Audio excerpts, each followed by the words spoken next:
In this video, we'll learn about what is a heart attack or myocardial infarction. Heart attack is the death or necrosis of a segment of heart muscle due to the loss of blood supply. The blood supply is usually lost because a coronary artery, one that supplies blood to the heart muscle, is blocked by a blood clot or coronary thrombosis. If some of the heart muscle dies, a person will experience chest pain and electrical instability of the heart muscle tissue. Heart disease is a very general term used to describe all the different disorders and diseases that can affect your heart and its operation. One of the most common causes is oxygen starvation. This is usually from the result of a blockage in the arteries that carry the flow of oxygen-rich blood from the lungs to the heart. This condition can lead to heart damage if left untreated. The damaged heart will undergo necrosis. In other words, the heart cells will start to die. Oftentimes, this condition is caused by a buildup of a waxy substance known as plaque. Usually it takes many years for this substance to build up to the point where it becomes a problem and blocks the coronary or heart arteries. The medical term for this phenomenon is atherosclerosis. When an area of plaque builds up, it can cause irritation and swelling, and eventually it can rupture. This starts the body's natural defense system within the body forming a blood clot around the area. If the clot becomes big enough, it can result in the artery being partially or totally blocked. This condition, if not treated quickly, can result in the areas of the heart that rely on being fed by this artery beginning to die, with otherwise healthy tissue being replaced by scar tissue. Sometimes this condition is not obvious, so it's not discovered, leading to long-lasting heart health problems. A heart attack, or MI, can be caused by many congenital conditions or conditions that were present when a person was born, as well as those that develop over a lifetime, such as angina. Now let's talk about the symptoms of a heart attack, or MI. It should be pointed out that everyone is different, and some people will have no symptoms at all or experience very mild symptoms. Often this is referred to as the silent heart attack, as it usually happens with people who have diabetes. Common symptoms most people experience when having a heart attack are as follows: chest discomfort or pain. Sometimes people will experience a sudden sharp pain, and other people will have a mild but noticeable chest pain. The feelings can last anywhere from just a couple of minutes up to 3 or more hours. Discomfort in your upper body. Many people feel discomfort, distress, or uneasiness in one or more parts of their upper body, such as the jaw, neck, shoulders, back, or arms. Sometimes people also feel this in their upper stomach. Shortness of breath. Often people have shortness of breath with or without chest pains. Sudden feeling of dizziness. Having cold sweats and nausea or vomiting are symptoms more common with women and people who are overweight. Feeling unusually tired. The feeling of being tired or weary with no apparent cause, and often waking after a long sleep, feeling tired. This feeling can sometimes go on for days at a time. Often people, especially older people, will experience some of these symptoms and will just ignore them thinking they're signs of aging, but it's important, if you feel any of these symptoms, even mildly, to seek medical advice, especially if they are severe or you experience more than one of these symptoms. So how to diagnose a heart attack or MI? These are some of the symptoms of a heart attack or MI that are often included when someone is having a heart attack. If you have only one of these symptoms, you are probably not having a heart attack. If you experience any of the following, it is wise to have a medical checkup. If you or anyone you know is having 2 or more of these symptoms, then it is advisable to call emergency help right away.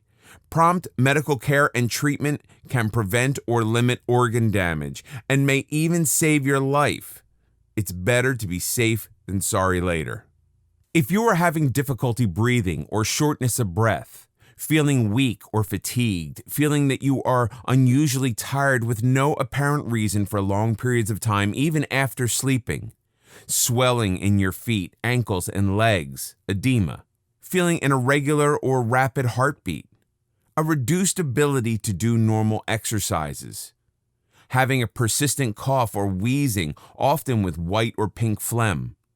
You may feel confused or fuzzy, lightheadedness. Sometimes people find it hard to concentrate and stay alert, often seeming to daydream quite often. Losing consciousness, fainting, blacking out, or passing out. Your heartbeat may suddenly change for no apparent reason. It could slow down, start to beat faster, or beat rapidly and continuously. You could feel cold or start sweating. Your hands and feet feel cool or cold. You may have a weak pulse. You can feel nausea and experience vomiting. Your urine output may decline or cease altogether. Most people who experience heart attacks feel discomfort on the left side or the center of the chest. It can feel different for different people. Sometimes it manifests as pressure, fullness, or a squeezing sensation, often with pain, while other people feel indigestion or heartburn. These feelings usually last for a while and often go away and then return. Often people are unaware they have had a heart attack, as not all heart attacks start with a sudden sharp pain in the chest, as seen in some movies. Everyone is different, and each person will have their own set of circumstances that will dictate how their condition will manifest and which symptoms they will have. Often people have few symptoms, and they're surprised to learn they've already had a heart attack when they visit their doctor for a routine checkup. If you are aware you or someone near you is having a heart attack, do not take them or drive yourself to the hospital. With severe heart attacks, every minute counts, so if possible, call a hospital and have an ambulance and medical team come to you to start treatments as soon as possible. They usually begin immediately, even on the way in an ambulance going to the emergency treatment room in the hospital. What are the common causes of heart attacks, or MI? Apart from trauma from accidents or misadventures, such as damage caused to the heart during a heavy fall, in a motor accident when the body is slammed into the steering wheel or stopped abruptly with a seat restraint, or some birth-related conditions, most heart disease is directly caused by dietary and lifestyle choices. The most important things to avoid are too many processed foods, such as avoid refined salt. Use only natural, unprocessed sea, rock, or Himalayan salt. Avoid all refined vegetable oils. Use only cold-pressed or centrifugally extracted coconut, palm, or olive oils. Avoid refined carbohydrates, especially white flours and products. Avoid artificial preservatives, flavorings, and colorings. Avoid processed and factory-raised livestock. Avoid smoking or other people's secondhand smoke. Avoid or use alcohol in moderation. Try and minimize emotional stress as much as possible.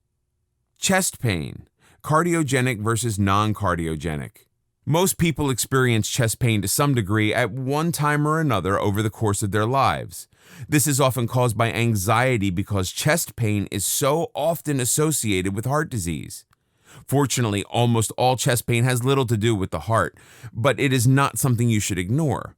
Understanding the difference between the different types of chest pain, those pains that are considered to be heart-related and those that are not, can reduce stress and anxiety, both of which are major contributors to heart disease.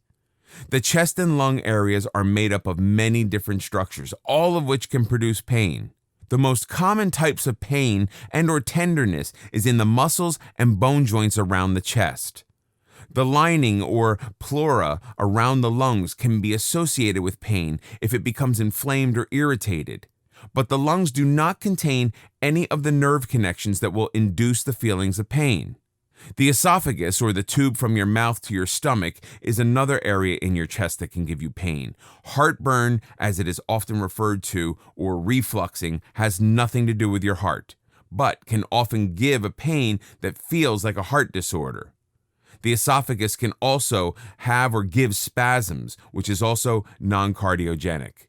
Cardiac or heart-related chest pain is more often experienced in the morning. Symptoms include a dull, constricted pressure with burning or squeezing sensation. Instead of superficial pain, people usually find that the pain comes from the deeper areas of their chest. However, it can be difficult when it comes to describing the location of the pain. It may feel like the pain originates from all areas such as back, neck, head, or throat, or even from the arms, often the left upper arm. Not knowing where the pain comes from, people commonly describe that the pain came out of nowhere. Chest pain is often brought on by some form of exertion like carrying a heavy bag, sweeping, or digging. Extreme temperature while exercising or working can also cause a heart attack. It can also follow after eating a heavy meal, then doing some physical work. These types of pain usually last as long as the physical activity you are doing continues, but in most cases reduces quite quickly once the activity that has brought it on is stopped. Some forms of heart-related pain, such as angina, can be aggravated by lying down, but standing or sitting and even leaning into the discomfort area can help to relieve it. If you feel these types of discomfort or pain, then it's very important to seek medical help urgently. Other types of chest pain that are not related to the heart most often manifest in or towards the end of the day. The pain often feels much sharper and is usually in one area that can be identified easily. This type of pain normally occurs without any real warnings or specific reason apart from doing an unusual activity or lifting and stretching at angles you are not used to. Heartburn may develop after eating oily or high carbohydrate foods. Often these types of pain come and go quickly, sometimes lasting only a few seconds or minutes. At other times they may remain for several hours. Simple exercises, especially breathing exercises, will often help to relieve or stop this type of pain altogether. It will usually respond well to analgesics such as aspirin and heat packs. What your medical professional will do. Your health professional will usually ask you a series of questions such as your age and sex, ask about your eating habits and your physical history. They will take your vital signs such as weight, blood pressure, temperature, and may do a test to determine your body fat ratio. This is so they can make a realistic assessment of your condition. If you're a 25-year-old gymnast or martial arts student who has just started lifting weights and doing a bodybuilding course, then it's safe to assume that your pain is muscular in origin. If you happen to be a 56-year-old male who is a heavy smoker and drinker, as well as someone who does little physical work, a high-stress job, and also has high blood pressure, eats mainly processed foods, as well as having a family history of heart disease, then it is safe to assume that your health professional is going to be looking for a heart-related reason for your pain. This is because you would be at the most risk of those who may have a heart attack. You'll probably be asked to undergo a variety of tests and possible chest x-ray to find out what your problem is and work out ways to remedy this. It's very important if you have any of the symptoms of heart disease and or are experiencing chest pain, you should get your medical health advisor to examine you if you experience more than 2 of those symptoms. In the cases where it's found that there is a heart problem, then finding it early and treating it will give you the best chance for a full or satisfactory recovery over the shortest possible time.